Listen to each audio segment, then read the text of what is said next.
And DeMar. What's going on, people? This is your boy DeMar, Playboy Dukes, up in this piece.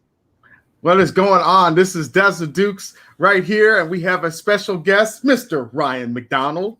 Thank you both very much for having me today.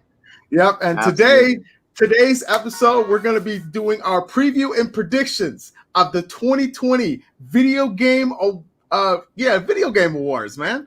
So I'm really excited about this. This is going to be super awesome. And thank you guys for joining us. Platform Gamer Podcast starts right now.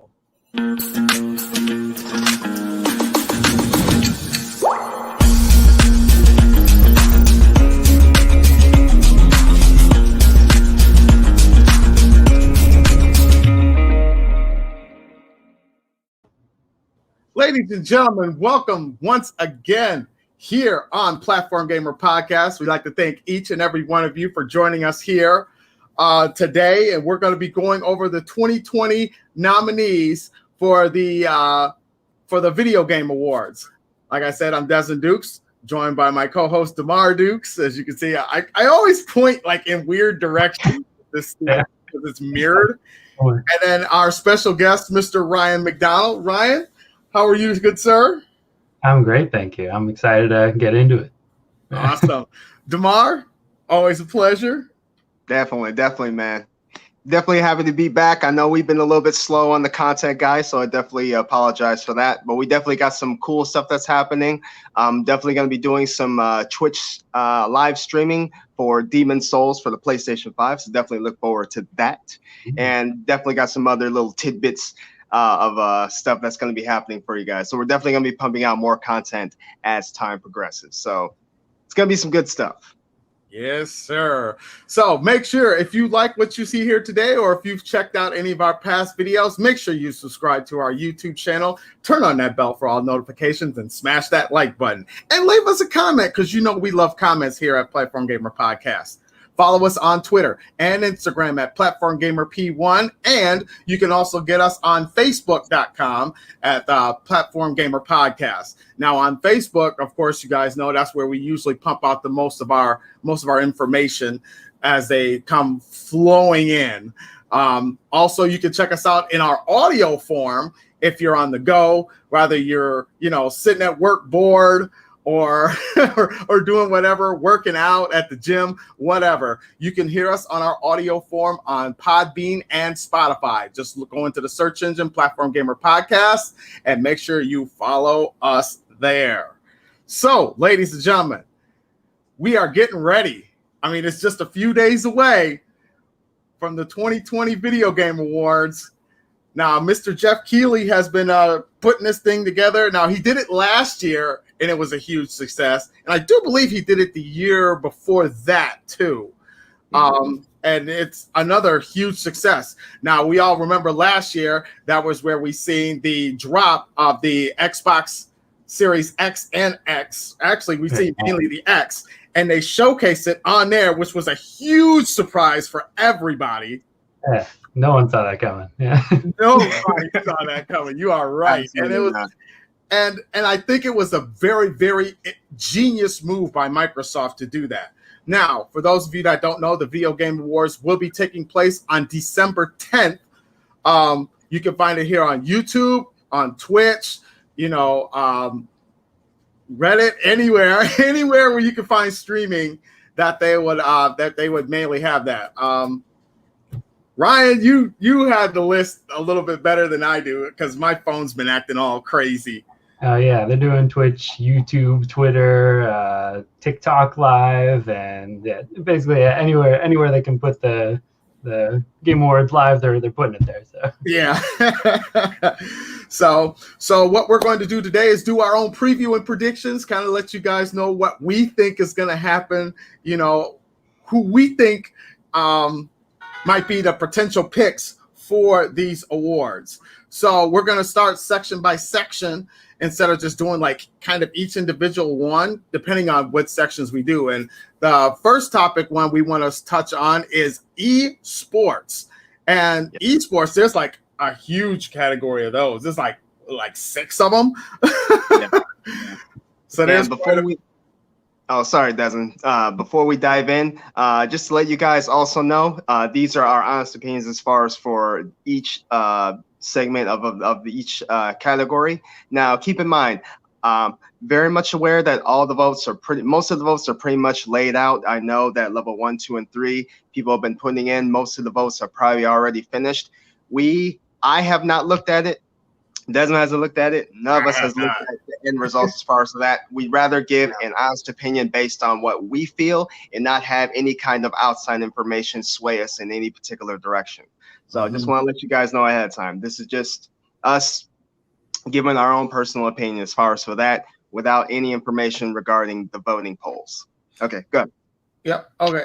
And also to add on to that, regardless of who gets nominated or who didn't get nominated or whatever, can we all honestly agree this is an absolutely, even though 2020 has been a god awful year with everything else going on, but in the world of gaming, it has been fantastic. I mean, we've gotten some great consoles. Me and DeMar both own PlayStation 5s. Which eventually we'll do a review on what we think of those.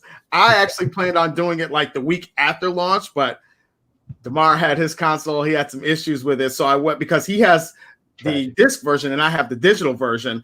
I actually wanted to hold off until he got his so we can give you guys our honest opinions and our views from both consoles versus just me telling you one and then getting the other one like way later. So we would figure we just do them all at the same time.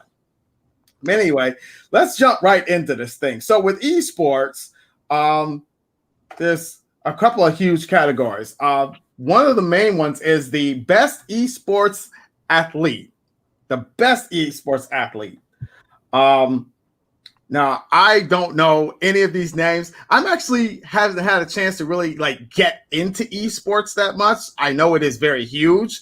I've seen some stadiums even packed out with certain tournaments that they have going on, especially Fortnite. Fortnite's a very popular one. Call of Duty is another huge popular one.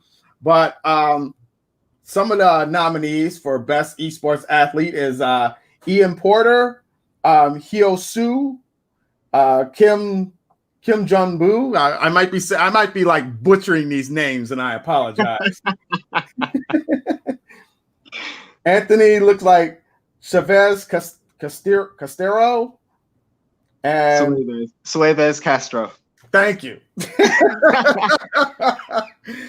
And then what is it's like is it Matt? It looks like Herbo. That's what I thought. It looked like it was Matthew, but just spelt different. Yeah. So now I don't know any of these guys. Except for Hero. I have heard of Hero before. He goes by the code name or his stage name, I guess if you want to say it like that, Showmaker. And I've seen some of the stuff that he's done. Now he's been in quite a few world tournaments in athletes as far as like the Madden series. He's also been on like the FIFA series. He's been doing a lot of those. So he's pretty known. So we'll start with you, DeMar. What is your pick? As far as for my pick, as far as the best athlete, the one that I'm most familiar with is definitely my boy Anthony Shadzi, aka. I definitely like the way, I don't know, it's something about the way he goes about when it comes to strategizing and stuff. I feel like his overall presence and how he goes about into the games and how he strategizes and tries to put certain plays and stuff together. I think I kind of play more like his style in a way. Obviously not as advanced, but yeah, I'm thinking Anthony's gonna take it. All right, Ryan, who's your pick? Yeah, so I'm in the kind of the same boat as you, Desmond. I'm not super familiar with most of the names. For esports, I mostly just follow Overwatch League. Okay. So I'm kind of surprised that Sinatra didn't end up on this list. He's like was one of the top players in the Overwatch League, and then he retired and moved to Valorant this year too. And absolutely on the most dominant team in Overwatch, moved to Valorant on one of the most dominant teams in Valorant too. So I'm a little surprised that he's not there since he's kind of a name in multiple leagues. But yeah, otherwise, I'm not super familiar with anyone there. Yeah, so I'm gonna stick with who I do know, and I'm gonna go with the Showman, because a lot of these guys, like their names for Ian, it's Crimsix or Crimson. Crime Six. Crimsix, yeah. And then Hero is Showmaker. Kim is Canyon. Anthony is Shoesies. Shopsies. And then Matthew is Ziwu. Zaiwu. See, I apologize. Like my boy JD says, I'm a goon. So, but I do know Hero. So I'm gonna go with him. I kind of like the way he plays, especially like when he's playing Madden, because it's his facial expressions are freaking hilarious because he's so invested, and his eyes do this thing where he's just like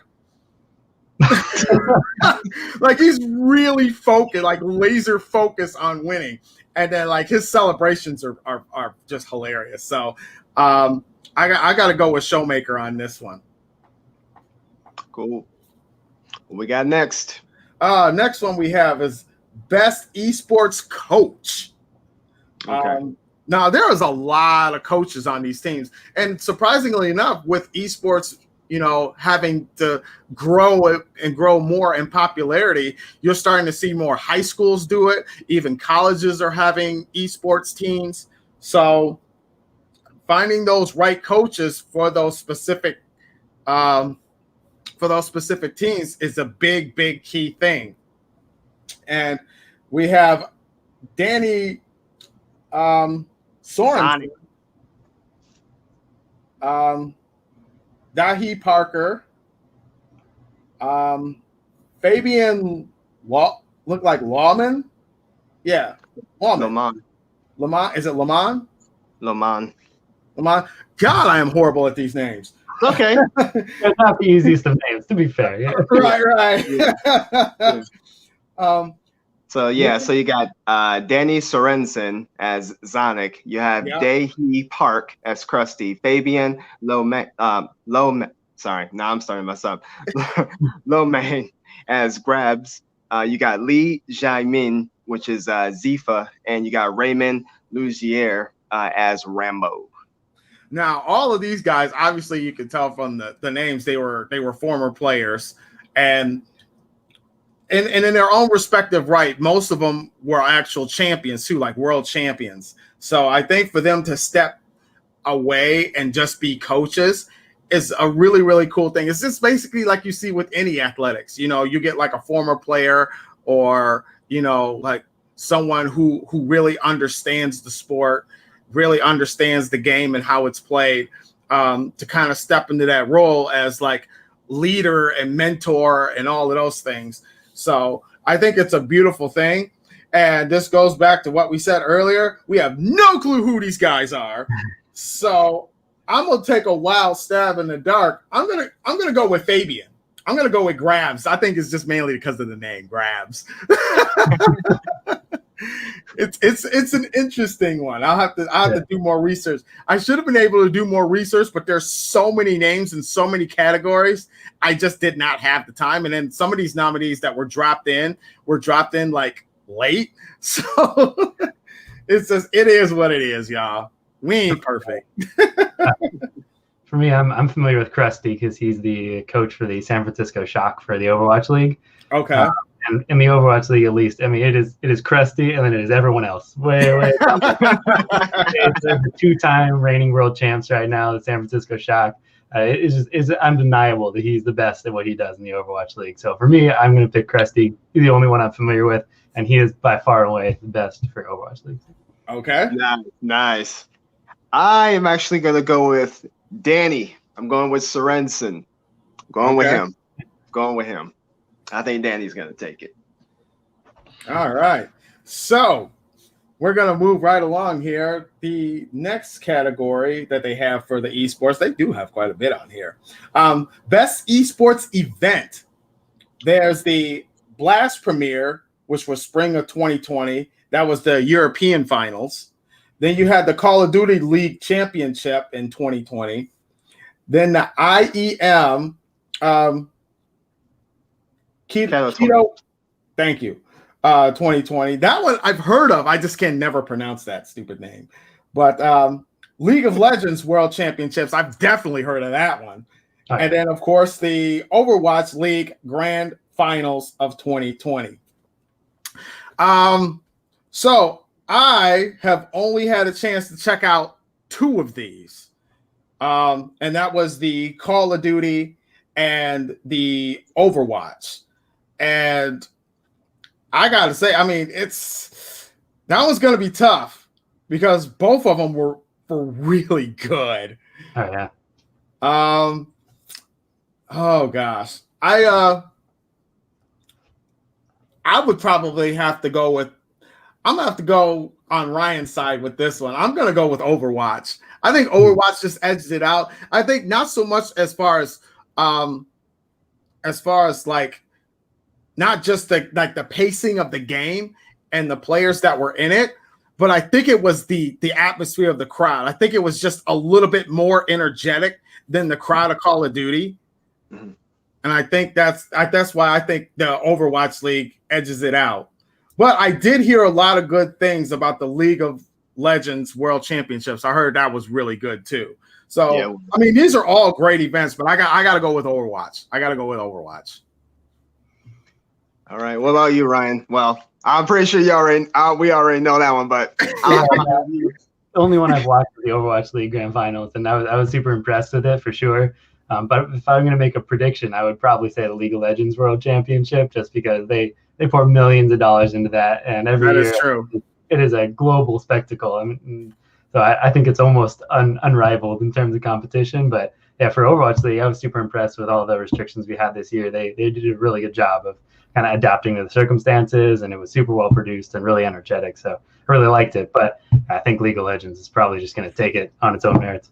Yeah, I agree. Like I said, I'm with you on the Overwatch, but League of Legends, it came out the gate on fire. It really did. And like you said, with them pouring so much money into that spectacle of a game, I think it really shows the potential of how big esports is. And I kind of feel that League of Legends was kind of one of those ones that, like, there were some critics that thought that it'd be like, it's just, just a throwaway championship, but it became super huge really fast. Oh yeah. Yeah. So yep. So there we go with that one.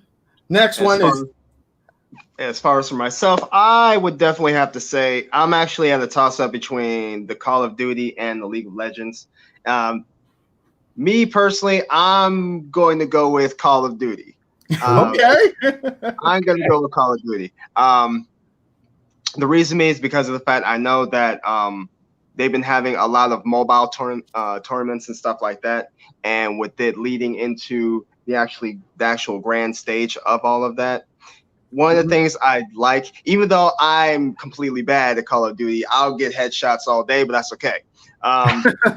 But as far as for watching it, just to see, when you see the intensity of the way these guys strategize, the way they're moving through the map and everything else, it's like there was one particular game where a team was like, they were just getting roughed, and all of a sudden, out of nowhere, they just somehow pulled it together, and to see that comeback happen in such an intense game like that was super, super cool to watch.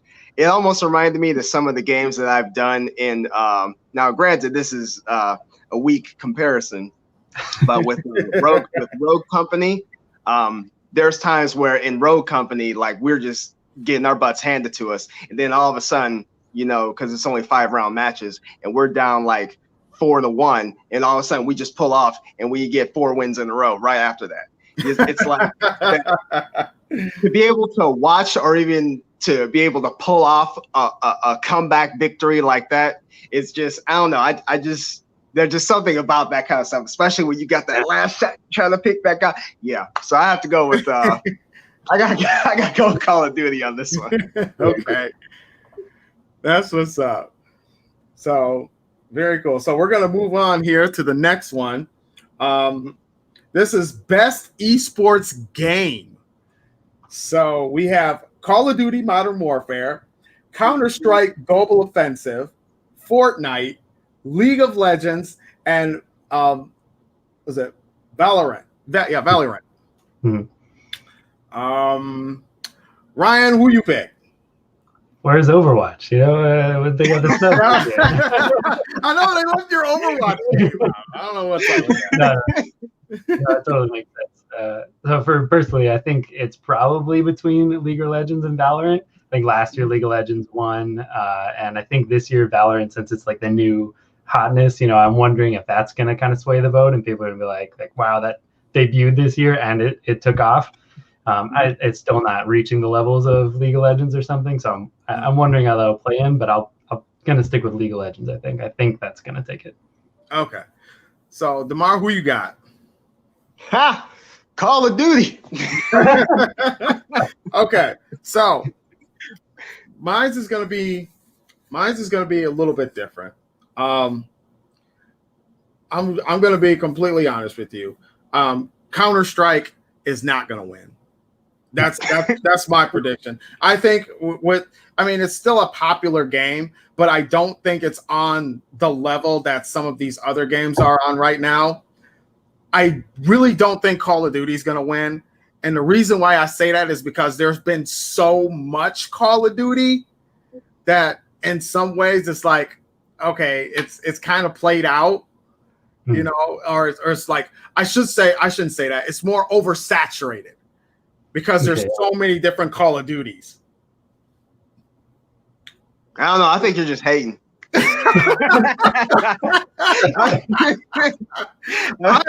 Listen, I am a Call of Duty player myself. And even I think they're not going to win. So,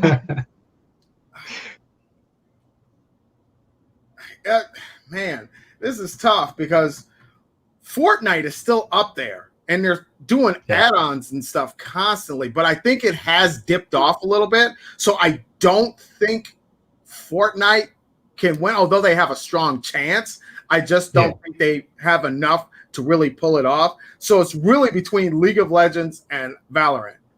And I think I'm going to have to go with League of Legends. I think I'm going to have to go with that one. Mm-hmm. That's my pick. Like I said, Valorant, as hot as that game is, I don't think it's got enough steam to catch League of Legends just yet. Mm-hmm. Maybe next year for sure, but definitely not this year. So yeah, I think I'm gonna go with League of Legends on this one. That sounds good. Sounds good. All right, here, let's move on. So we got two more categories in the esports. We got the host and the team. Where do you want to go with first? Let's go right down the line. Let's go with host. All right. So for the host, we have Alex Mendez, aka Golden Boy. We got Alex Richardson, Machine. We have FG Deporte, or looks like Socks. Looks like. I think it's Jokes, but the S is kind of silent. Yeah, you may be right on that. James Patterson as Dash. Dash, that is my boy right there. Sorry. Yeah. I know Dash. And, Jurian Vander Hedgen. Yeah, Hedgen. Yeah. Yeah. He's Shiba. Yeah, and he's German. So I know Dash and I know Machine. But I know Dash and I know Machine. I like Dash. Dash is hilarious on commentary. The stuff that he's like a lot of the one-liners that he pulls off are freaking gold. So I don't know if he's gonna win, but he's very charismatic. But I honestly think Jokes may pull away with this one. I'm not sure. Don't get me wrong. I want Dash to win because Dash is my dog. But I think Jokes. I think what it is with Jokes is that I think it's his timing and his deliveries on his commentary, and he's very, very knowledgeable with all of the players that's within these different teams and these leagues, and he has a really great extensive background into knowing these players and teams. So I think that's why I think Jokes will probably, even though he is extremely funny too, but I think as far as like knowledge goes, I think Jokes might pull away with it. Mm-hmm. What about you, Ryan? What you got? For me, I think I have to go with Golden Boy. I love Golden Boy. He does so many different esports as well. I mean, he's hosted Valorant, he's hosted Fortnite, Call of Duty, Overwatch League. He's hosted. You feel like you could throw him at anything, and he's going to do an amazing job at it. Events he's been a host at before, and you could feel his charisma in the crowd too. I mean, on camera, in person, he like just oozes this like welcoming personality, and you just like can immediately take up a host and run with it. So I have to vote for Golden Boy. I listen to his podcast he does, Plat Chat and Foreheads. I think he's fantastic. So yeah, I'm gonna go with him.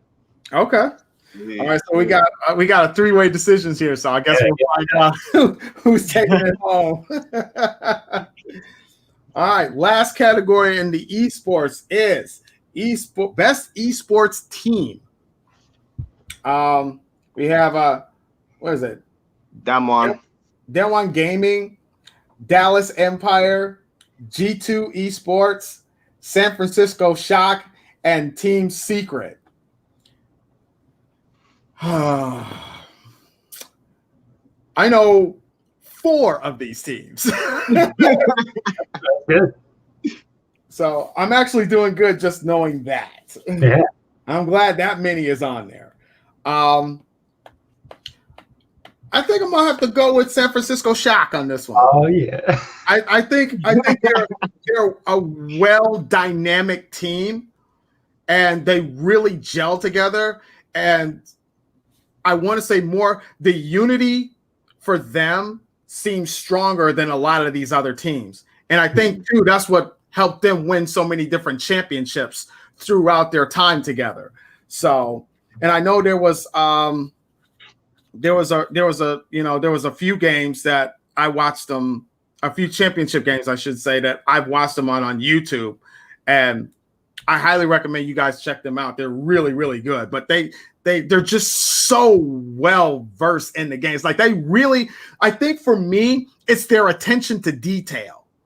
I think that's what it is for me, is their attention to detail and really understanding and studying the teams that they play. Because if you notice, like, especially when you're watching some of the games where you like if you're watching 2 esports teams go at it, and then sometimes they'll have the camera pan to the back or have a camera in the back to kind of see the other teams that's watching, you'll notice that some of the other teams will watch, but they kind of like, they kind of smirk and laugh and stuff. But they are the only team that I've noticed where you watch them and they're really studying how these teams play and figuring out their strategy. So that's why I think San Francisco Shock, I think deserves the W on this one.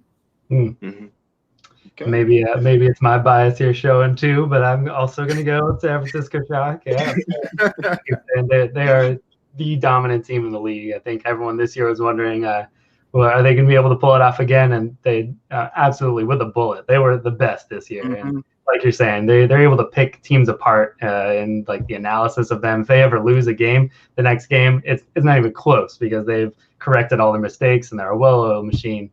I think it's so fun to watch them, even though I'm not the biggest fan of their team. Oh my gosh! And anytime they're on the screen, it is they put on a clinic. So yeah, definitely. Right. Okay. Well, I'm going for somebody new. I'm going for Dallas Empire. Okay. Right. Mainly due to the fact that my boy Shotzi is on the team. So that's the direction I'm going in. Well, all right then. Well, I guess that takes care of all the esports. So I'm sure some of you guys out there have your own opinions on who you think should win in these various different categories. So if you think your predictions may be different from ours, or even if they're the same as ours, go ahead and leave a comment down below here on our YouTube channel and let us know your thoughts on that. Now let's move on to the nitty gritty of all of this stuff. Okay. Man, there's so many categories. Okay, Oh, yeah. so I want to start with best game direction. Okay. Mhm. And this is one that I'm actually really excited for, because it it really shows where games, especially when in terms of like remakes or new adventures and stuff, where they take certain characters in different directions, and it keeps the gameplay fresh every time you play it, because you're learning something new each and every time. And I think that's a huge testament. So yeah, for me, they have the categories of, hold on, let me bring this up here.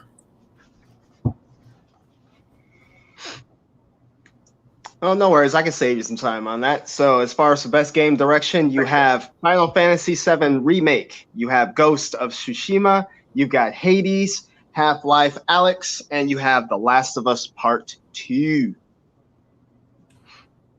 Oh, now, man.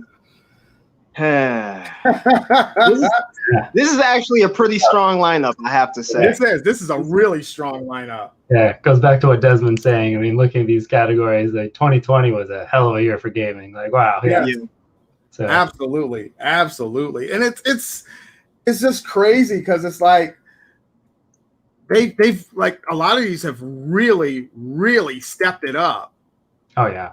Like it's unbelievable how they've done that. Absolutely. So, man, because right now I'm playing Final Fantasy VII Remake.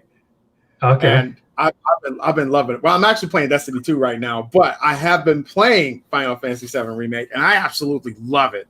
I love the way that their characters look. I like the new battle system.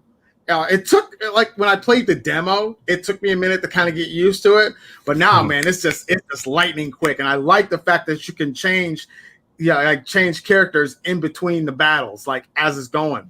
So I was telling my best friend this last night. Shout out to him, my boy Cedric. So I was telling him that it's cool, because when I'm fighting like a boss now, like let's say I have Tifa and Barrett and Cloud in there. So I would have Tifa and Barrett kind of flank and get his attention, while Cloud attacks from behind and puts on the true damage, and then just have the others like just keep healing. Especially if like I got Cloud, is like whoever I have is my strongest character will do the most damage. So I think trying to go into it in a more strategic way really works. And like a lot of the little things that they've done to really implement the battle system, especially like when you're doing different summons and things like that, it's really awesome. Ghost of Tsushima, I have not had a chance to play it, but I've watched my stepson play it a lot, and graphically it is absolutely freaking gorgeous. Mind blowing. Yeah. The battle system looks really good. The battle system looks really awesome. It kind of reminds me of, remember the old school game Tenchu? Remember that game where you kind of had to be like stealthy? Yeah, how you have to be like kind of stealthy, but you can also go straight up on them if you want. Oh man, it kind of had a little bit of vibes of that, but it mixed in with some Metal Gear Solid, as far as like the Japanese telling of the story. It's really well done. Hades is actually different, because it's like a third person overhead view, and it's all animated, but the one-liners that the main character has and his interaction with his family, like, and it's really cool. And I like the attack system that they have on there. I like the different like special abilities that he can do. One of the main things I like too is what keeps the story interesting is that when you die, like the game kind of remembers that, so it doesn't start you all over like rank 1 or something like that. You only lose a little bit of stats, but when you go back into it, like, and you go speak to your family, they're like, "Oh, I see you died again. Well, this is what's changed." And then you kind of go over that whole system. It's really cool, really intuitive, and I kind of like that. Half-Life, I have not played. I know Half-Life, as far as I know, this one anyway, is only on PC. So I don't own a PC like that. So, and then The Last of Us Part 2, the only reason why I think The Last of Us Part 2 could run away with it is only because of the popularity of what they're playing off of the first one. Because universally, the second one, for all intents and purposes, from a story perspective, wasn't that good. Like a lot of people complained about like Joel's death and like the way he went out, and like it left a lot of inconsistencies. I mean, don't get me wrong, the game looks fantastic. The game looks amazing.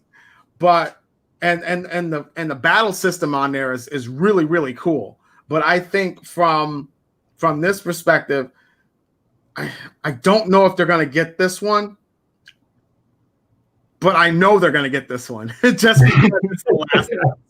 Yeah. But if I had to make my pick, I'm going to go with Final Fantasy. I love just watching Ghost of Tsushima, but I've played Final Fantasy, so I'm going to go with that one. That's my pick. DeMar, what do you got? For me, because honestly, I would like to, because I'm a major Final Fantasy fan, and quite personally, I would like to say Final Fantasy VII Remake 2. The only reason why I kind of feel it's not going to take the win is just due to the fact that typically when you think of Game of the Year, you're mostly kind of thinking of something that's going to be something new, something fresh entirely. You know, even though with Final Fantasy VII, it's awesome, great game, visuals, battle system, story, everything, but it still doesn't take away the fact that it's a game that's been played already. Right. You know, we already know what's going to happen, that kind of thing. So it's just a retelling of the same story. So as far as for that, I'm going to have to go with Ghost of Tsushima on this one. Okay. All right, Ryan, what's your pick? Sure. So I've played 3 of the games, played Final Fantasy VII Remake, Ghost of Tsushima, and Last of Us Part 2. Final Fantasy VII Remake, I absolutely loved up until the ending. I know you're still playing it, so I don't want to spoil anything. Appreciate that. I love Tetsuya Nomura, the director. I have a Keyblade up here. I mean, I absolutely love him, but he kind of does his Nomura thing at the end of the game and gets a little metaphysical, kind of like, "Ooh, what's happening here?" And I love the direction they took with it. I never played the original, actually. But I was so stoked for this one because I've heard so many good things about the original. Couldn't wait to get into this one. And I love the battle system. I love the art direction and the story retelling. I thought was really good up until that ending bit. And that's where I thought the direction specifically was not the direction I appreciated super much. So that for that one, I don't think it would be my best direction. I think Ghost of Tsushima is one of my favorite games this year. I absolutely loved it. Like the open world, the art style. I think when we get into art direction, that'll probably be my top pick. Like there's so many things about it. They're so great. But the like through line direction of it, I think like is not on par with Last of Us Part 2. I disagree a little bit with you, Desmond, with saying the storyline wasn't that great. Like I think a lot of people that like didn't like the story, like it kind of like disagreed with what they let the first ending like so ambiguous, right? And you like let your mind wild or let your mind go like, oh, I think this is what happened or what would have done that, and immediately they start this game and go, no, like it is like, our vision. This is what we're telling the story to be, and it is going to be this. Personally, while watching it, you're going like, oh my god, what are they doing? What is happening? Like I don't know if I like this. Like, but their direction is like this is what we're doing, and I think they really executed it really well, and I love that. So I think Last of Us is going to take it for best game direction for that reason. Okay, nice. Very cool. Nice. All right, I feel you. Again, I have not played it. I'm just going by what people have been saying about it. So I want to play it. I do, but man, I got so many other games I'm playing right now. It's like I don't even have the time as it is, because I know as soon as I start that game, I'm going on this journey. Oh yeah. All right, so I think we're all kind of got our picks in. So you guys let us know what you think. What is your pick for best game art direction? So or best game direction, I should say. You guys leave your comments below and let us know what you think. So moving on to the next one here, we have best music / score. I am a huge fan of game music. I was actually just listening to a playlist of heavy metal tracks for the game Metroid. Like somebody did like a bunch of metal songs. Oh, really cool. Like with Metroid, and I thought it was really, really cool. So I'm like huge into that, and I like listening. I love soundtracks. I absolutely love soundtracks. I think they're absolutely fantastic. So we got on our list for best score and music soundtrack. We have Doom Eternal, Final Fantasy VII Remake, Hades, Ori and the Will of the Wisp, and The Last of Us Part 2. I will say this. The Last of Us Part 2, mainly The Last of Us Part 1, might as well say, had a fantastic soundtrack. Oh yeah. I think using the acoustic guitar mainly as the main part of the music that was being played on there has just been absolutely phenomenal. And I actually listened to the soundtrack like a week ago, and I was like, man, I kind of miss playing the game. So I also think that Doom Eternal has a fantastic soundtrack. Again, it's because I'm a metal guy, so I love metal music, and that game just speaks to me. So in Final Fantasy, I mean, there's nothing more to be said about Final Fantasy. We already know it's got a killer freaking soundtrack.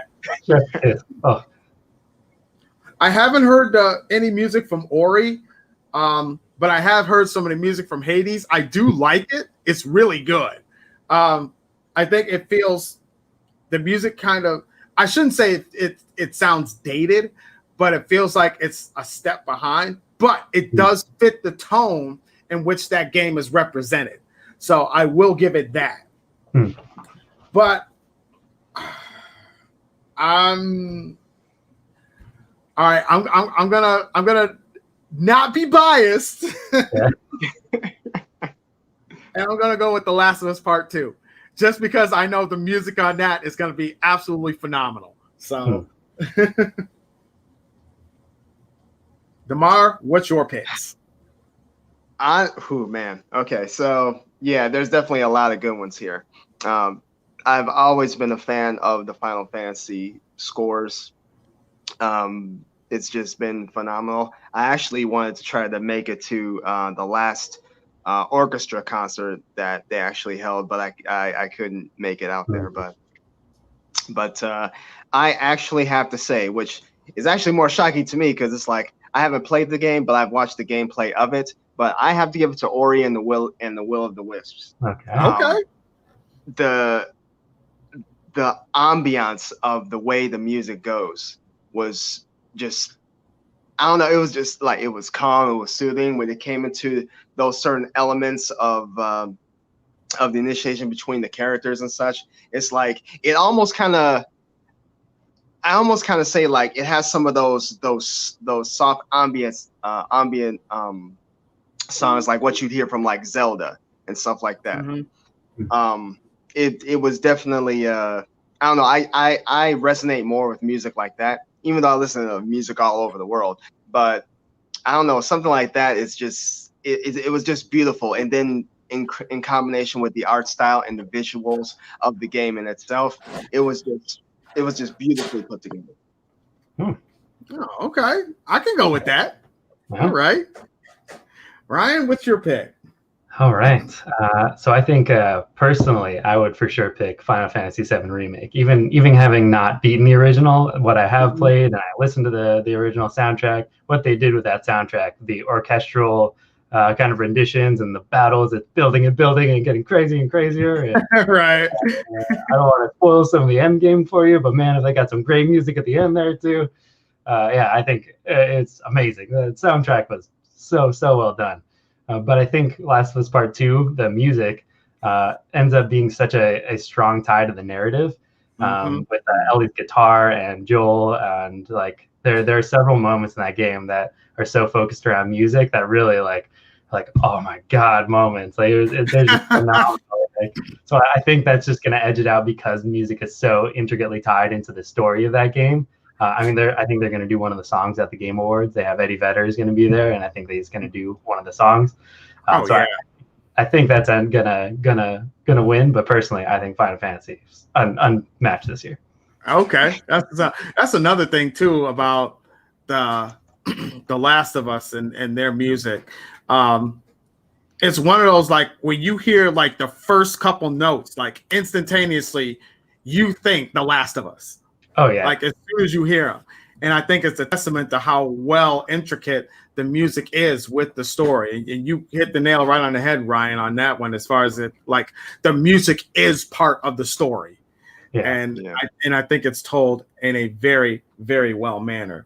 But again, you guys, best it. You've heard the selections. You've heard what's out there. If I had my own personal bias choice, I would go with Doom. But that's just me. But I'm sticking with The Last of Us. But what did you guys think? Let us know in the comment section below and tell us your thoughts on that. All right. So, man, fellas, there's a lot of categories on here. Oh, yeah. We're in it right now. We're deep in it now. We're deep in it now. So this next one is best narrative. So the best storytellers, the best story told game, So we have the nominees are 13 Sentinels, Final Fantasy VII Remake, Ghost of Tsushima, Hades, and The Last of Us Part 2.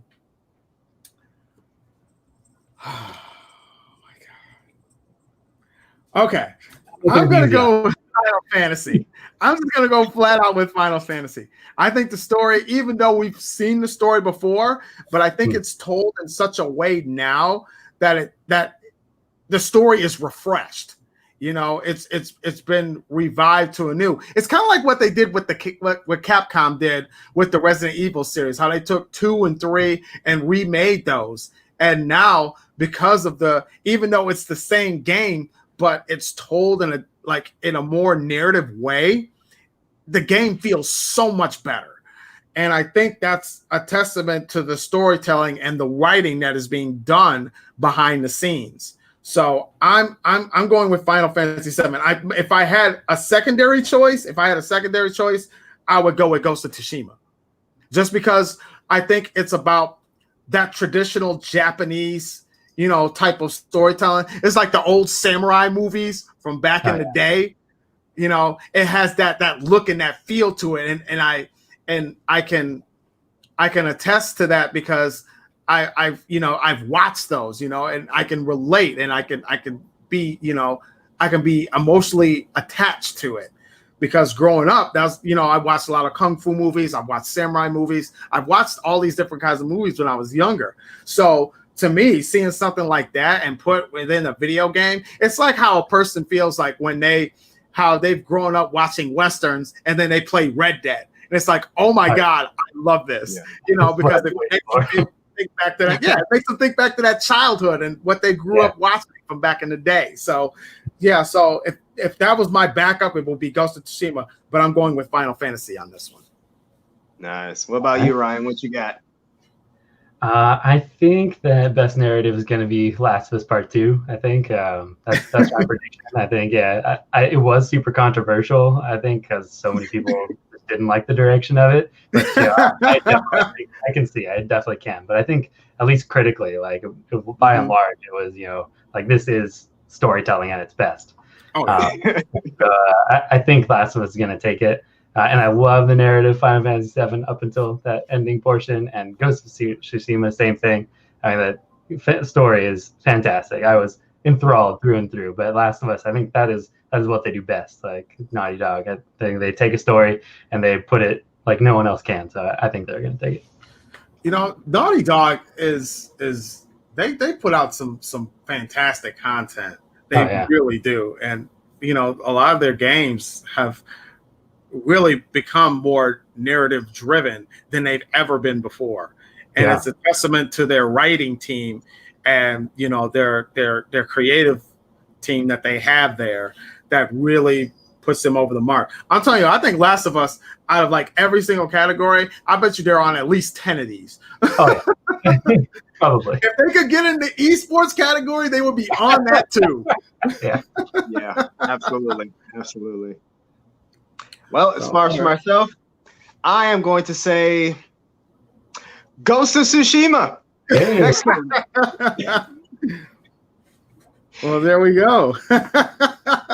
You guys tell us what you think of what you thought told the best story to your approval. You know, there's a great lineup here, you know, and you know, we'd love to hear what you guys' thoughts on as far as like from a narrative standpoint of what you think. So the next one on here is best audio. I think this is mainly dealing with like the different sounds and sound effects and, you know, just the overall atmosphere of what you hear, like, especially when you're listening to them through your headphones, like, especially if you got some good high quality headphones, how you can hear so much more versus just hearing it like from your TV or your sound bar or anything like that. So I think from an audio standpoint, I think that's where things get really, really cool. So the nominees for that are Doom Eternal, Half-Life, Ghost of Tsushima, Resident Evil 3, The Last of Us Part 2. I'm going with The Last of Us Part 2. I'm just going to go with that one. I think just watching a lot of the gameplay walkthroughs and having my headphones on, just watching other people play and just hearing like the different types of footsteps, the like where you can really tell the difference between where they step. Like if there's like a tree branch there, you don't want to step in that direction. Or you could step in some mud with some water. You can actually hear that sound. So they really pay very, very close attention to detail when it comes to that. So I'm gonna have to go with The Last of Us on that one. That's my prediction right there.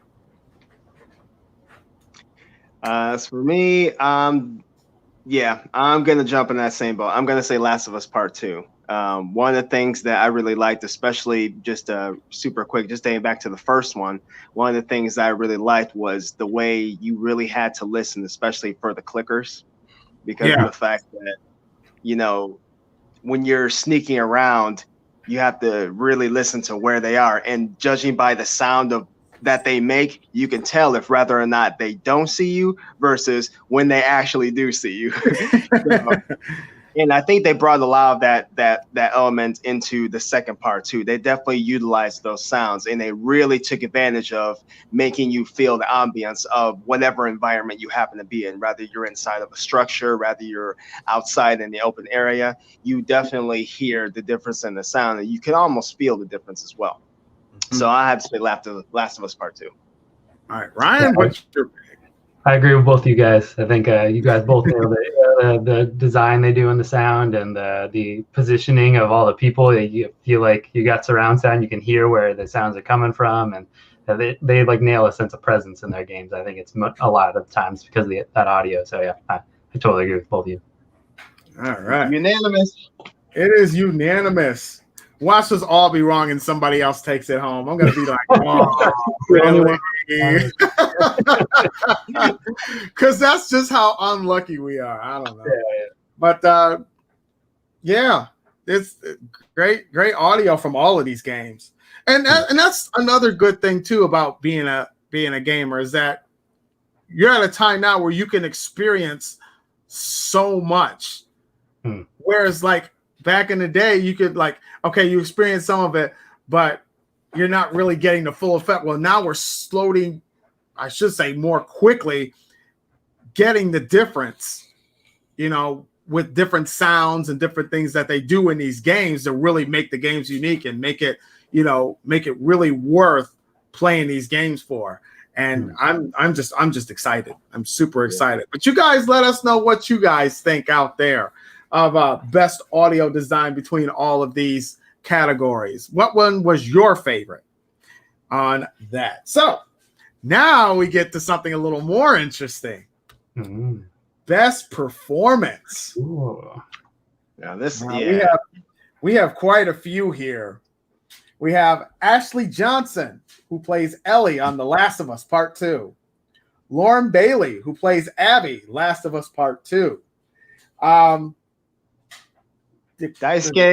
Tsuji.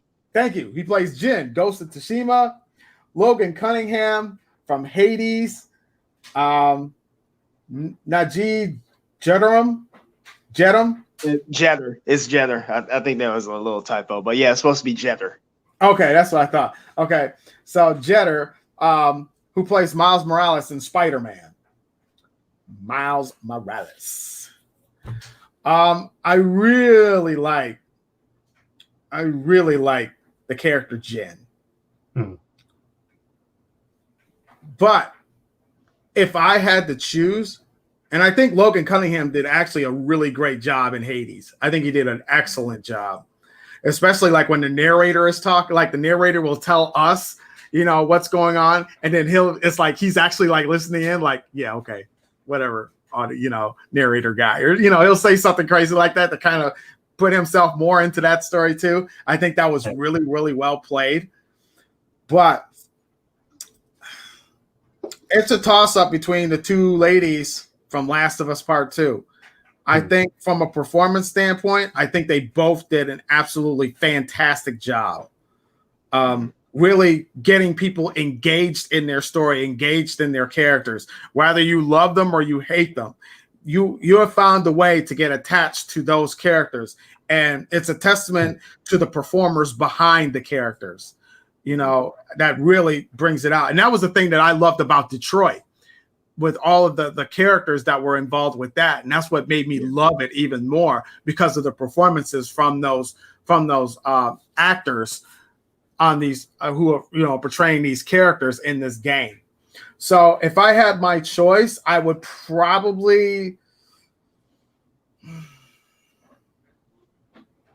Ashley is more of the standout because of her character Ellie, but I think I'm going to have to give it to Lauren. I think I'm going to give it to Lauren as Abby. I'm going to give it to her because, in all honesty, she was the breakout star of this whole game. Just the little things that she did within the game was just like, oh my God, that was really good.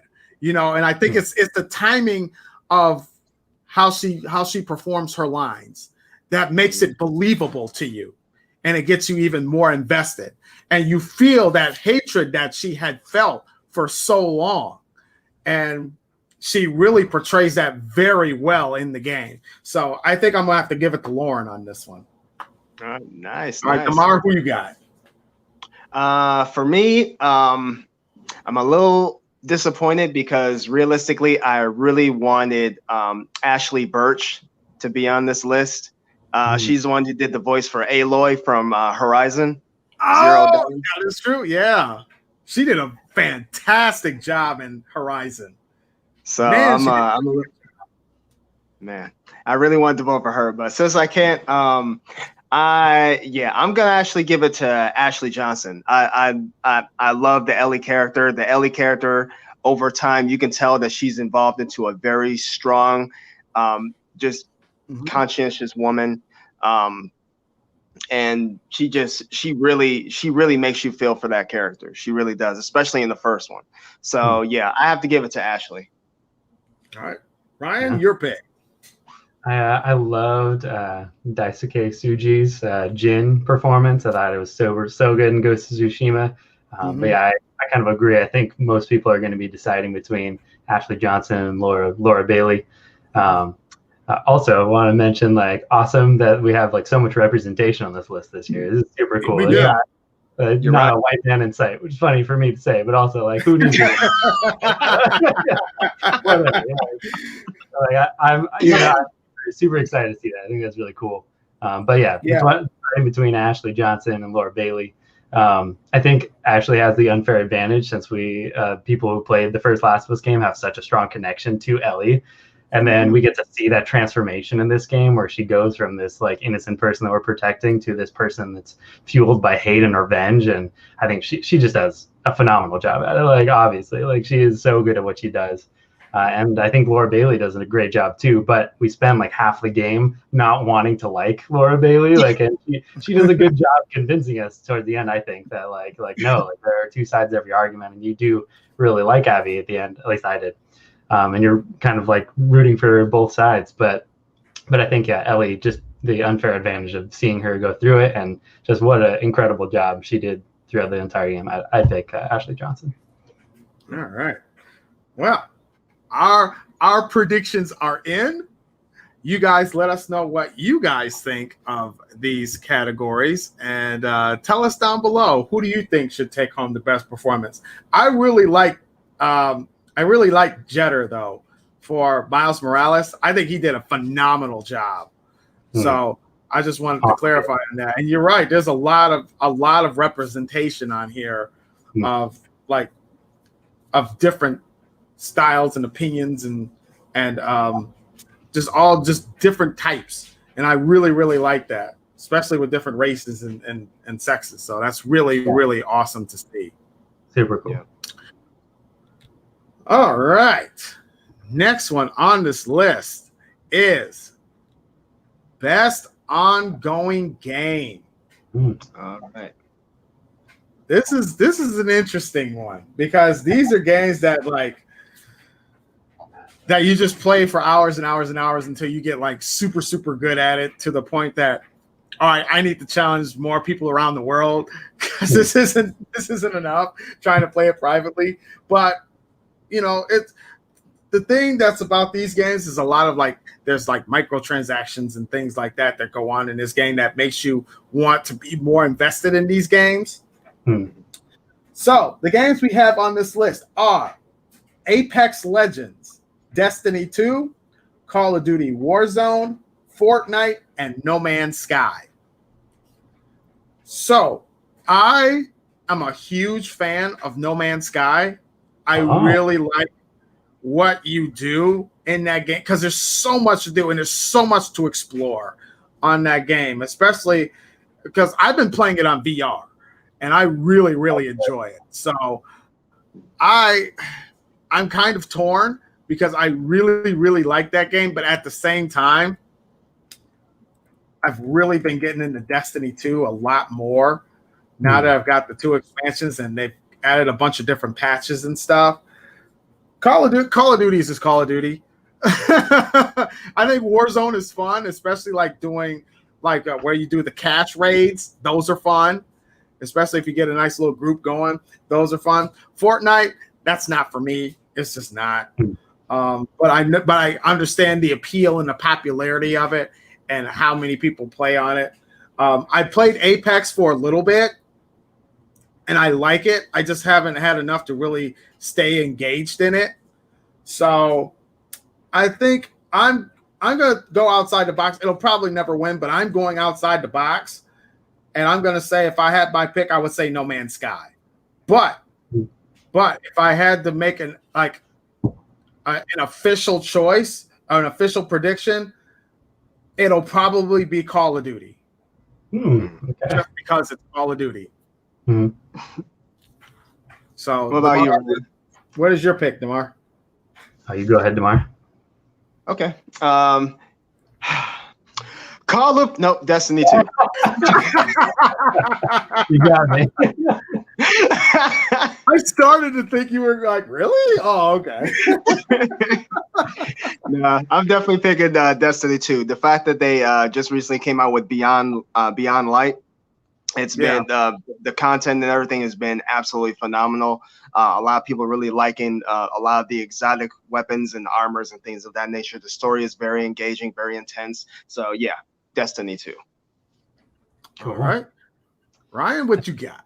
I think I'm going to pick Fortnite. I don't play Fortnite at all, but I can't stop hearing about all the events they have and all the cool things they do in that game. And I mean, they do have Galactus event after their Marvel season, and now they're doing Mandalorian content, and they got movie premieres like Tenet's trailer debuted in Fortnite, and Travis Scott. Right. They they got more money than God over there. They don't even know what to do with them. Right? I think that's because I think that kind of all goes into the amount of support they have for that game. If you're into Fortnite, like they are constantly giving you new stuff to look at or new seasons, and I think that probably is going to be the best ongoing game. Yeah, Okay. I think you're right. I can definitely go with that. So you guys let us know what you think. What is your best ongoing game? To me, I mean, it's these are some good solid choices. I will say that. Very good solid choices. So you guys tell us what you think down below, and let us know your opinions on that. So, and everybody's opinion, let's just keep it real. Everybody's opinions are not all going to be the same. Like, just because Ryan may like something or DeMar may like something and I like something different doesn't mean we're all going to start like hating each other. Come on, guys. Nobody needs to do that. Let's all it's just our opinion. Everybody has their own opinion. You can disagree. I have no problem with anybody disagreeing, but let's just do it the right way without trying to, act like you want to like be Twitter blocked or something stupid like that. So, it's just something fun. It really is. It's just something fun, and we're just having a great time doing this. I am excited for these Game Awards, man. There's a lot of choices here. Oh, yeah. I almost feel it's like be an all-day thing, it feels like. They said it would be 4 hours. I think generally they like have it like blocked out for 3 hours and it takes maybe like 2.5 or something. 4 hours is pre-recorded. It is going to be an event. Absolutely. So what's the next category? All right, next category we have here is Best Indie Game. Now, I like me a good indie game, especially one like the one that I've been playing, which I did a review on. You can check that out. I just did a review with my daughter. I've been playing the game Circuits, which is just like a little indie sound puzzle game, and it's so fun. Like it's addictive. It's simple. It's really simple, but it's really fun, especially trying to listen to like the different sounds and having them fit within parts of the music. And it's really, really cool. So, that's just something for me. But all right, so best indie game. We have Carrion, Fall Guys, Hades, Spelunky. Spelunky, thank you. Spelunky 2, and then where is it? Spiritfarer. Spiritfarer. Spiritfarer. Okay, I know nothing about. I don't know anything about the game. All the rest of them I know. I know all the rest of them. I think I'm gonna go with the hot hand here and say Fall Guys. Fall Guys is actually really, really interesting, and it's a really fun game. It's like you get a group of people together, and it kind of reminds me of Super Smash Brothers in a way. Oh yeah, where you're all like fighting each other, but you're fighting each other on different levels and stuff. It's really fun, and I really enjoyed that game. So, and I only played the demo, and I was like, I want to buy this. I just can't afford it right now. But Fall Guys is my pick that I think is good. Hades is another great indie game.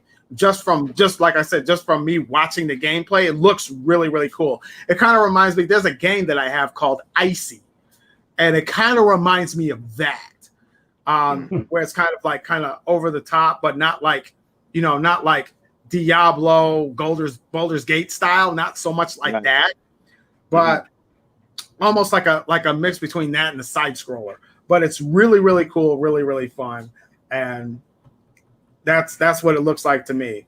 So I'm gonna go with Fall Guys on this one. Ryan, what do you got?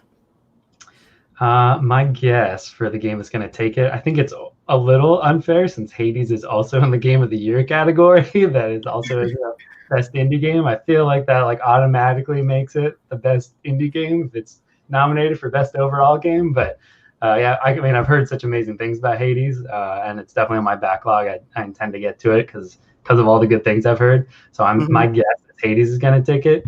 But I've heard great things about Carrion. Everyone who's into Spelunky is super stoked about Spelunky 2.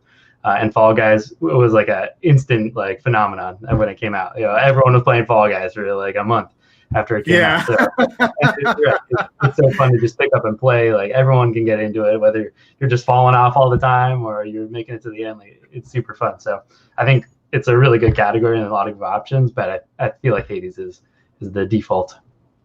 All right. Yeah, I 1,000% agree with you, Ryan. I'm going with Hades on this one too. To be honest, I'm going with Hades. All right. Well, that is our choices there. What did you guys think of best indie game? What was your favorite best indie game? Go ahead and leave a comment down below and tell us your thoughts. All right, we're going to keep the party rolling here as we move on to best debut game. Yeah. So the best debut game we have is Carrion, sorry, same game. Mortal Shell, Raji, The Ancient Epic, Roki, and what is this? Phasmophobia. Phobia. Okay, there we go. See, I can't read, y'all. Sorry, but those are your choices. I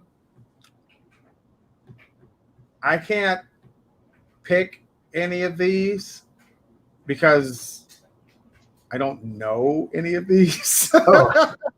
Okay, I take that back. I know them, but I don't know them. You know what I'm saying? Yeah. Like I've never even like touched any of these games. Yeah.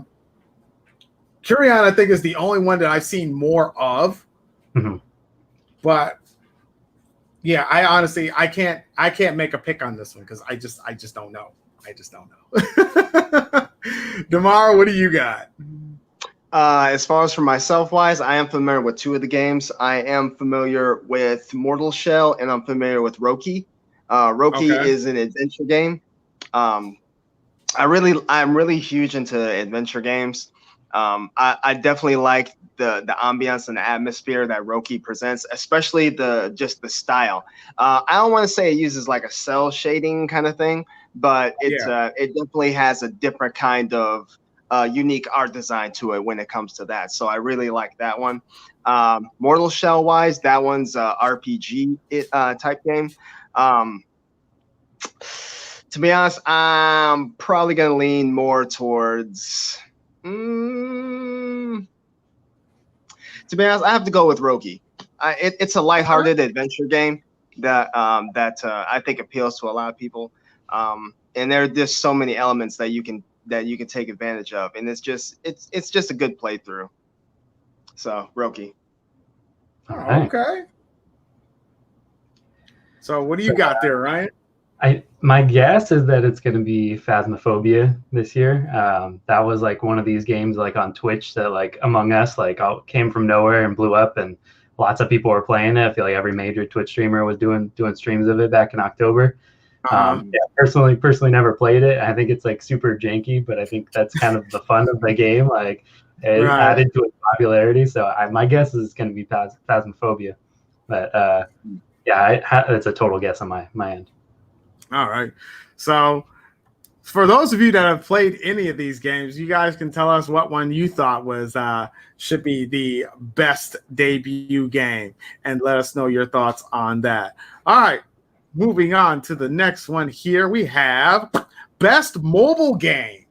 Here we go. Mobile gaming has gotten so huge. It is crazy. So what they have as the categories for here are Among Us, Call of Duty Mobile, Genshin Impact. Thank you, Genshin Impact. Legends of Runeterra, and then Pokemon Cafe Mix. All right, I think all these games are great, but I think the clean sweep is probably going to go to Among Us. The only reason why I say that is because my daughter has me playing that game, and it's super fun. Like I could be like the imposter, and then nobody knows it, and I can start sabotaging the ship or space station or wherever I'm at. So then they have to try and like repair it, and I can like kill them from behind. So then people will come through, see the dead body, they can discuss and vote who they think is the killer. And if the wrong one gets picked, then they're like booted off the ship. It's hilarious, so fun. And then when you catch the right guy, you win or whatever. But it's really fun. It's really cool. I had a blast playing it. So I'm definitely going with Among Us. Ryan, what do you got? I think for me, I'm stuck between Genshin Impact and Among Us. I think that Genshin Impact is super impressive that they're able to take this like console quality experience and put it on a phone. And you can just swap between console and computer and phone, and you got your progress like saved across it. I think that's super like impressive, and I think it's something we don't see super often in mobile gaming, and certainly something I'd like to see more of.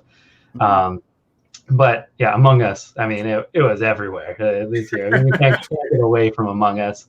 And I think the fact that like you need to get a group together for the game, you can just be like, oh, just download on your phone real quick, and you can play with us and play with anyone playing on computer. I think that makes it like the accessibility, the ease of use, like how fun it can be just for anybody to pick it up. I think Among Us is gonna win. All right, Lamar, what's your pick? This is one of those times I really want to say Call of Duty, but I'm not. Like Call of Duty Mobile was huge. It blew up. Like it did. It really did. It really did. I definitely have to say Genshin Impact is definitely a super fun game. I've played it a little bit myself. But yeah, I think Among Us is gonna take it. Realistically, there are two games that I kind of wish was kind of on the list because I know it's been rising in popularity, which is Bang Dream Girls Band Party and D4 DJ Groovy Mix. Those are music rhythm based games. And the thing that I like about those is the fact that with Bang Dream Girls Band Party, the music is super fun. The characters are super bubbly, cute, just adorable. And on top of that, they also have an animated series out. So it's nice to follow the storyline of the progression of all of these different bands that came together. Some of them were friends who grew up together and such. And just seeing these guys interact with each other in an anime is just so awesome. But yeah, I really wish one of those had been on there. But anyway, long story short, yeah, Among Us is gonna take that. I think so. All right, so you guys let us know what you think was the best mobile game for you. Leave your comments below and let us know your thoughts on that. Man, God, there's so many categories. Man, I'm telling you, there's a couple of them I'm just gonna skip only because I'm like, I don't even know these anymore. On some of them, I'm just like, whatever. So I will try and we'll get to like the majority of them. But man, we're gonna be like 3 hours into this thing before we do. It's like I don't want to be on here that long. So this is right.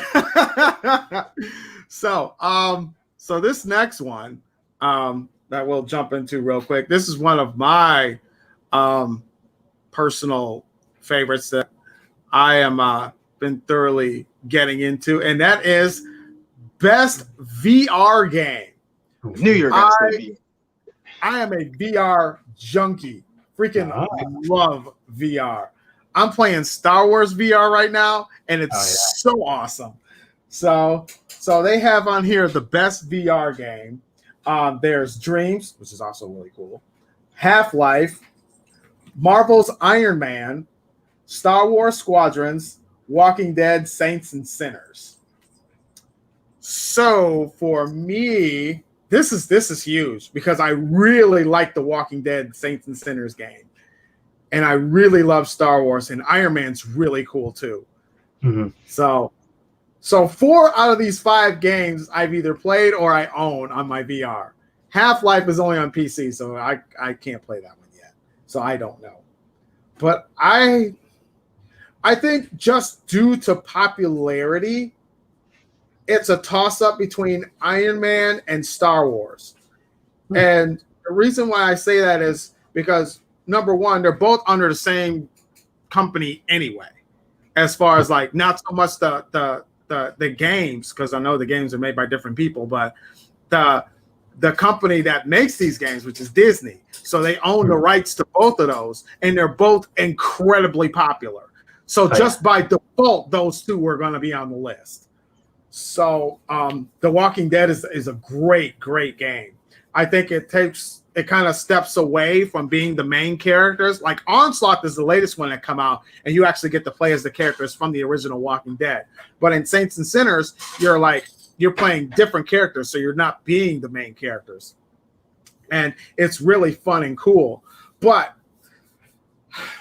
if I had to choose, I think if I was going by what I think would be the most fun, I'm going to have to say Star Wars. Not just because I really enjoy the game, but the fact that I can have other friends hop on, and then it's actually cross-platform with gamers who have PC, and we can all play together.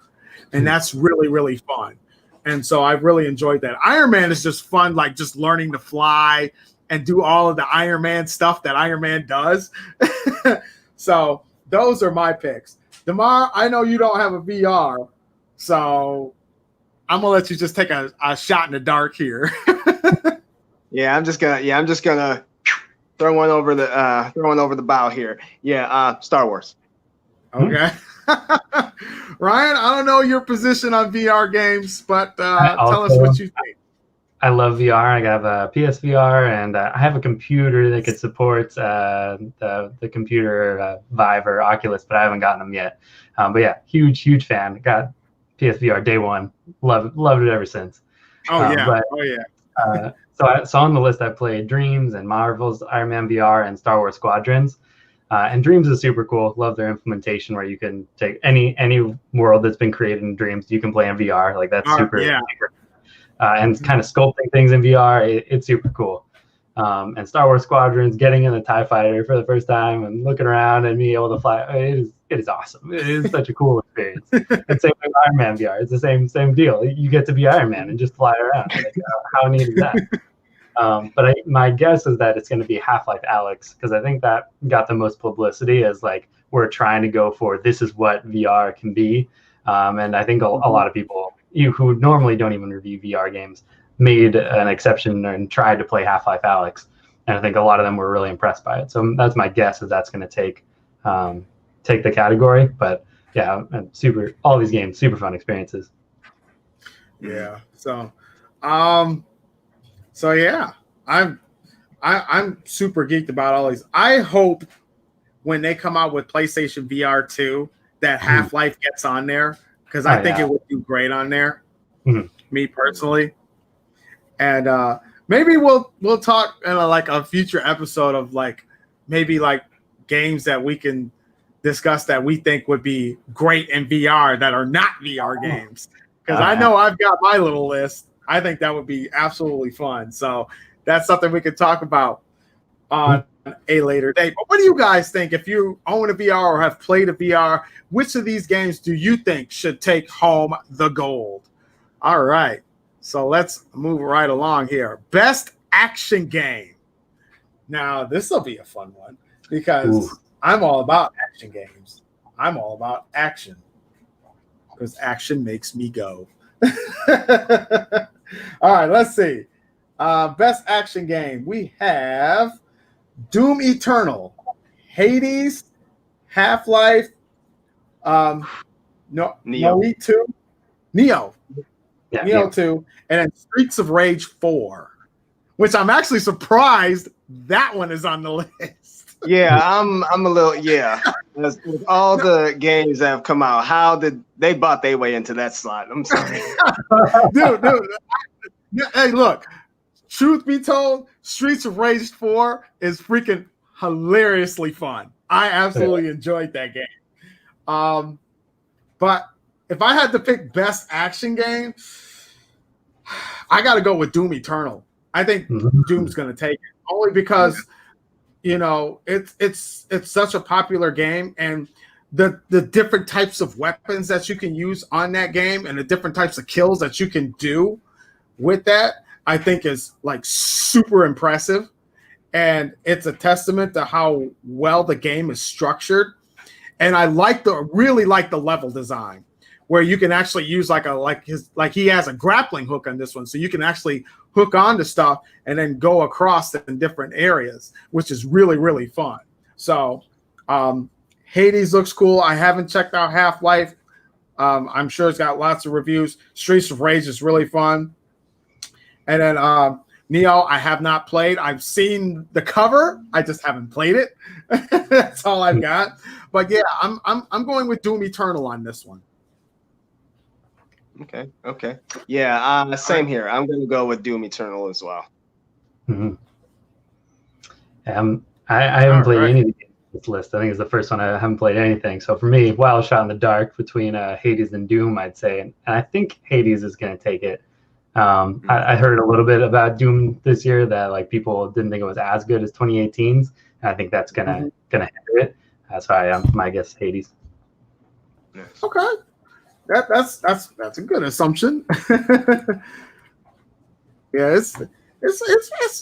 it's way more like action games that I feel should be on this list that is not on this list. Yeah. So interesting. It is.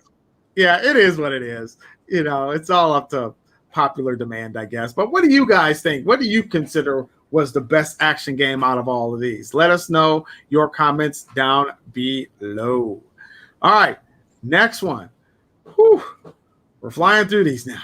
So the next one is best adventure game. And the best adventure game list that they have on here is Assassin's Creed Valhalla, Ghost of Tsushima, Spider-Man Miles Morales, Ori and the Will of the Wisp, Star Wars Jedi Fallen Order, and The Last of Us Part 2. I think this is a tough one. This is a tough one. I haven't played Assassin's Creed yet. Not that one.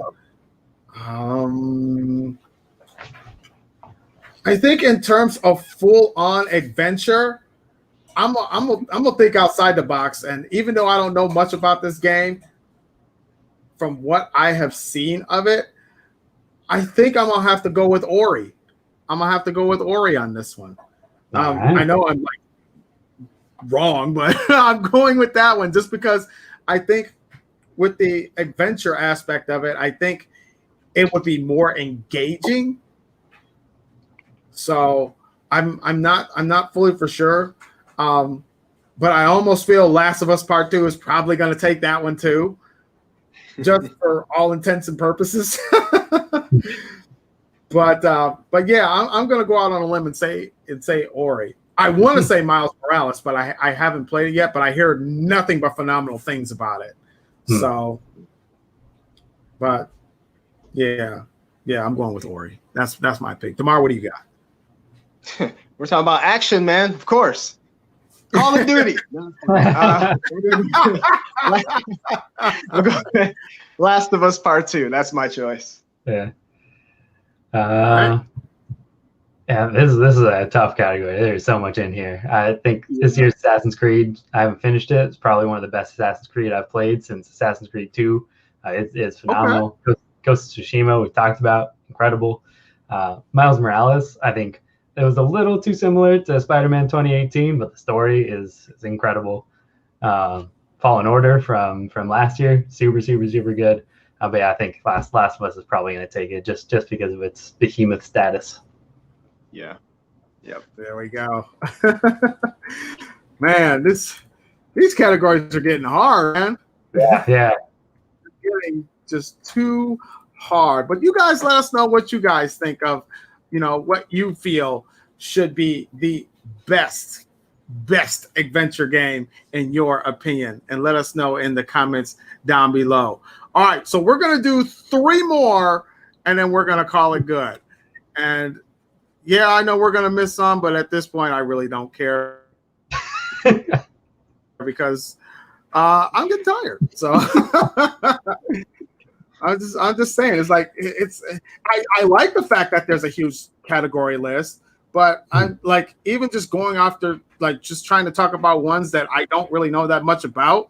Like I can't do that anymore. I got to go with what I know, and then the other stuff will just fall into place later. So that's kind of how I feel about that. So We got to leave a little me bit. just We can't tell this everyone up everything. real quick. Absolutely. So I'm thinking we'll probably end it on the streak of. I'm thinking the last 3 categories will probably end up being best RPG fighting game and game of the year, maybe.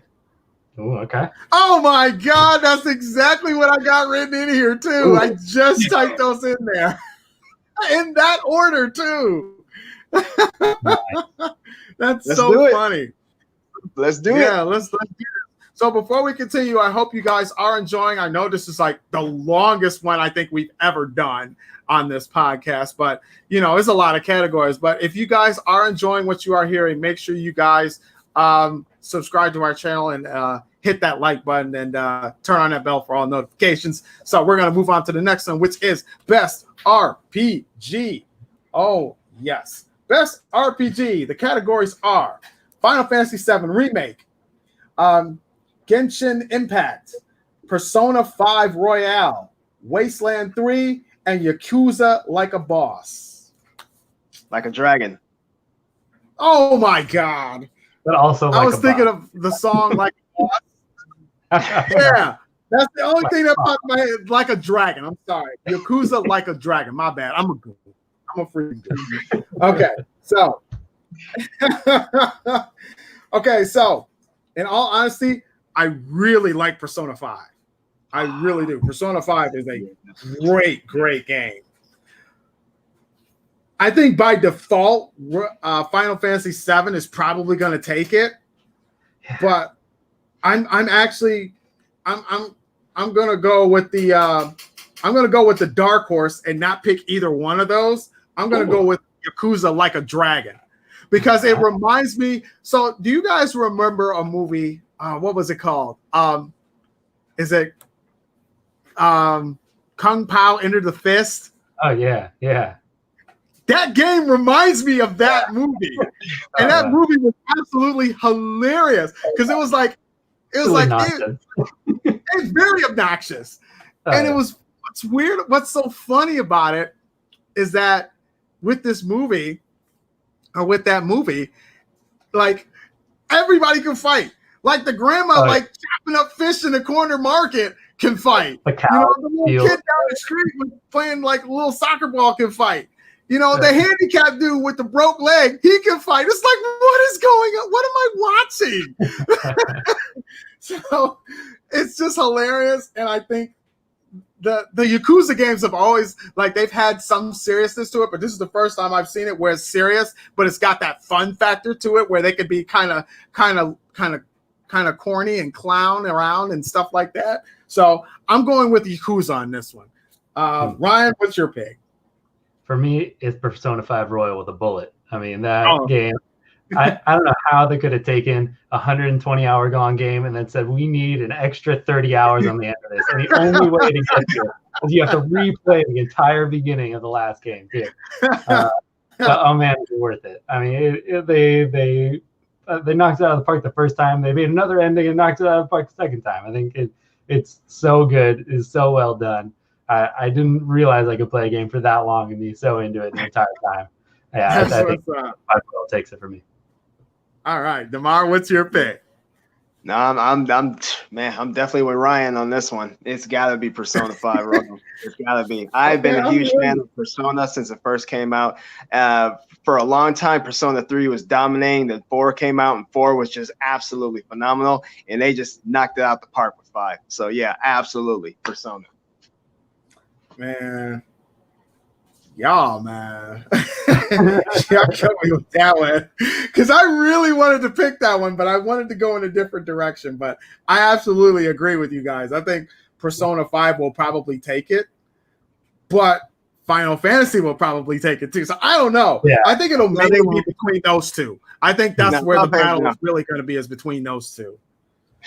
So yeah.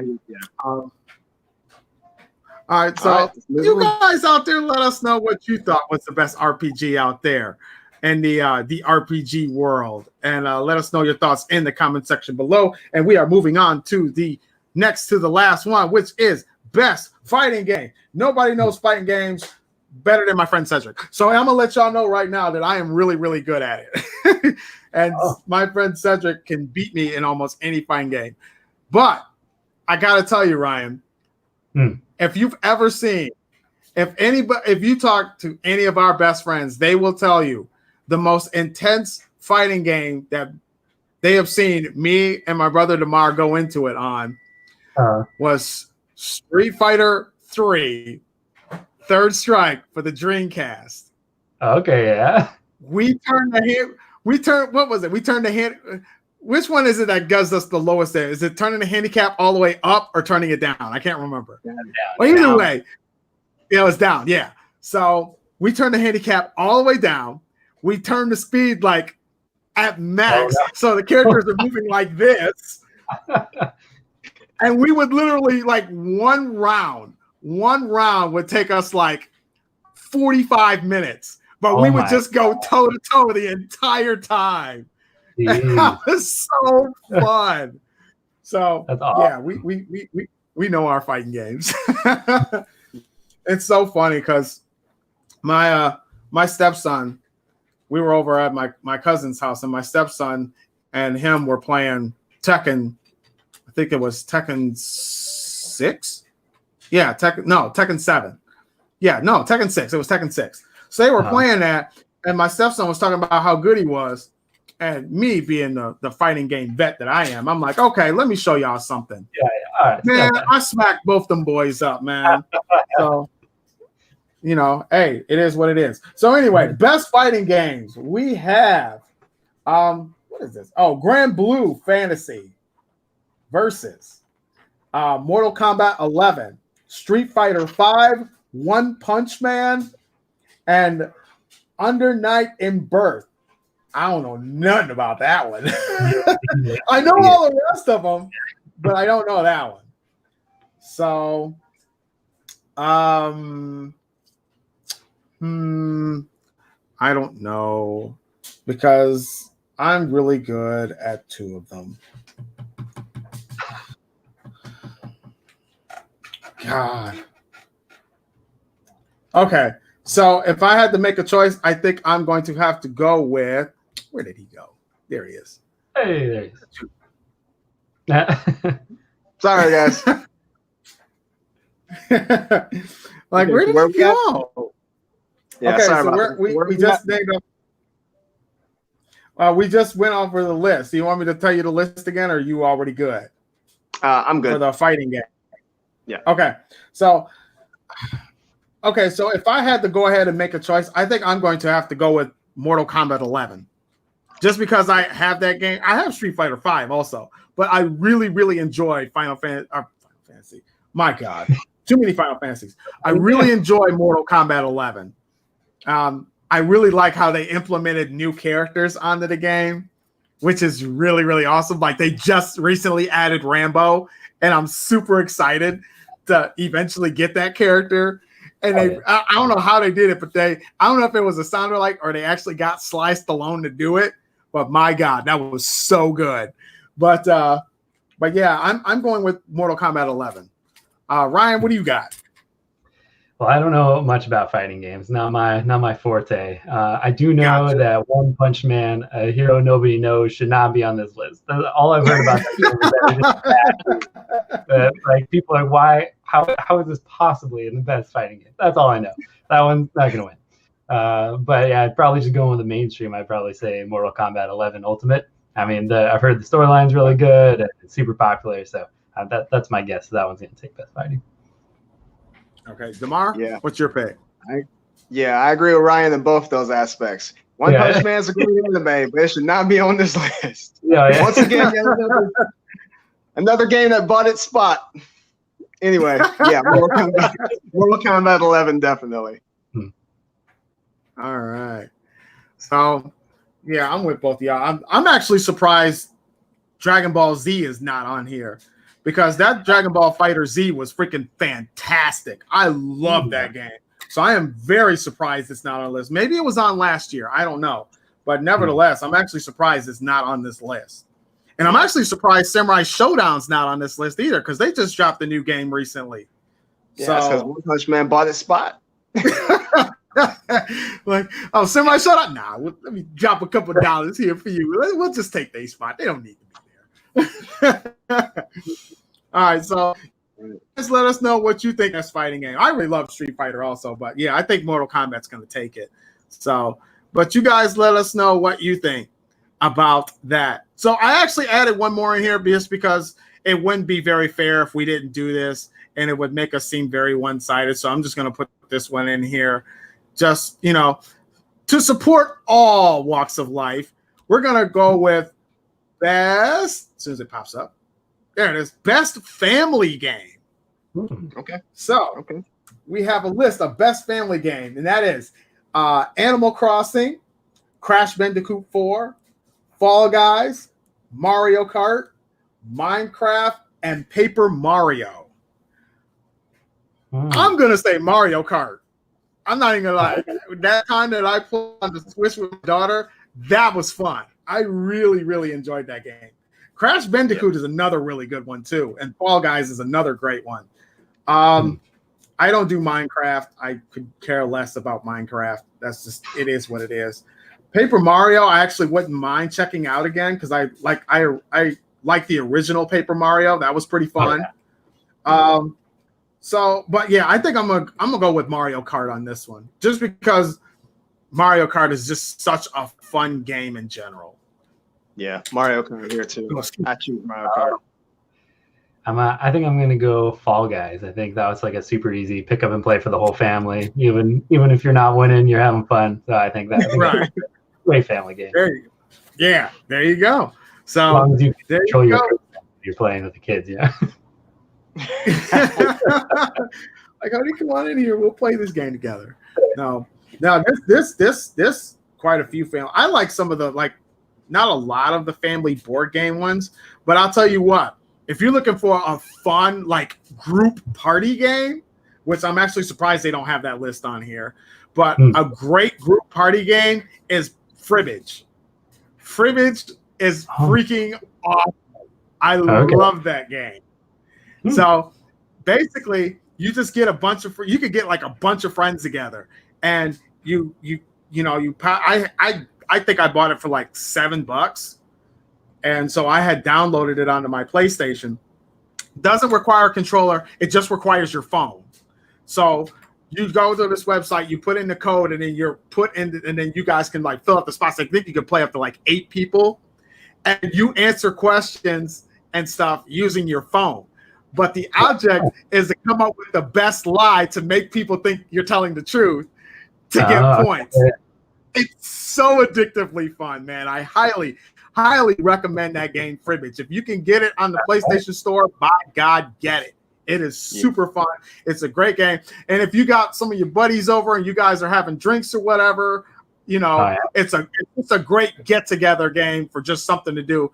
Not just, for older adults, but the whole family can get in on it. It's really, really fun. But anyway, you guys let us know what you think is on this list of your best family game, and let us know your thoughts on that. Now, we are on to find the nitty-gritty of this whole shebang.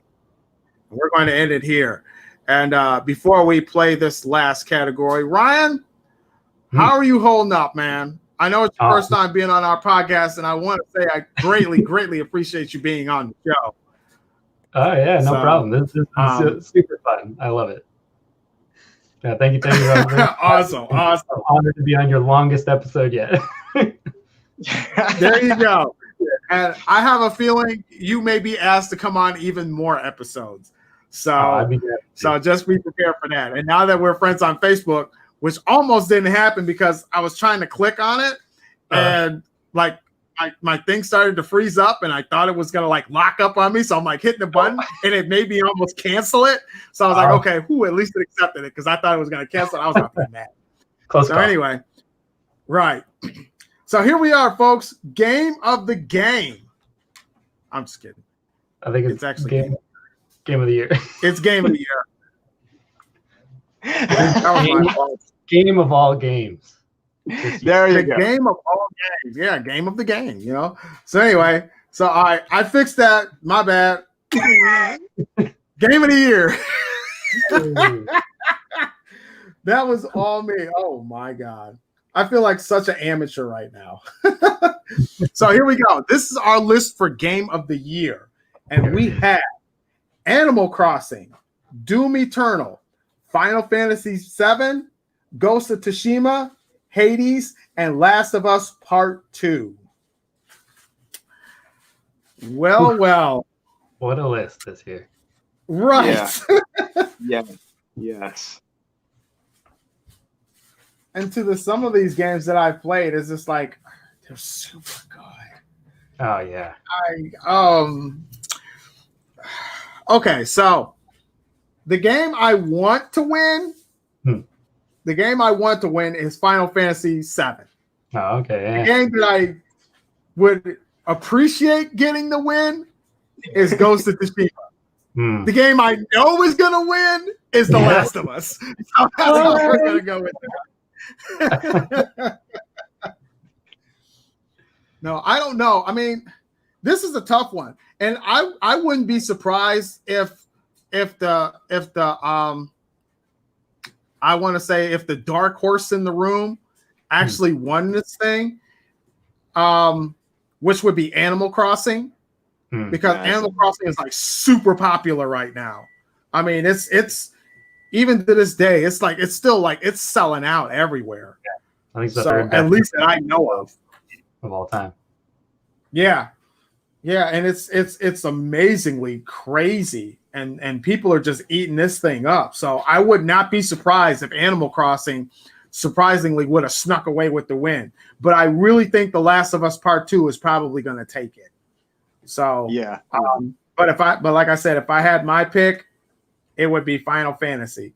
But I know for a fact it's probably going to be Last of Us Part 2. So Ryan, what do you think? I think personally, my game of the year is for sure Ghost of Tsushima. I think a lot of the other, I mean, I said Last of Us Part 2 for a lot of these categories. I think there's a lot of games that do some areas technically better, but I think as a package, Ghost of Tsushima is just incredible. I mean, through and through. I had so much fun in that open world. That it is gorgeous, the design of it. I mean, the story is so engaging. I love Jin Sakai as a character. Cannot wait until we see what happens in the next one. Yeah, I think that was my favorite experience in gaming this year was Ghost of Tsushima. But that being said, Last of Us Part 2 is probably going to win. I think that's going to be how the chips fall, and I think it deserves it. I think it is an incredible game. Also, would not be surprised if Animal Crossing ends up taking it, because what a perfect year for that game to come out. You know, a time where we can't come together in person. We can all make our own islands and see each other virtually that way. But yeah, I think Last of Us Part 2 is a beast of its own. I think that's going to win. Yeah. Namar? Man, yeah. I definitely don't you say Call of Duty.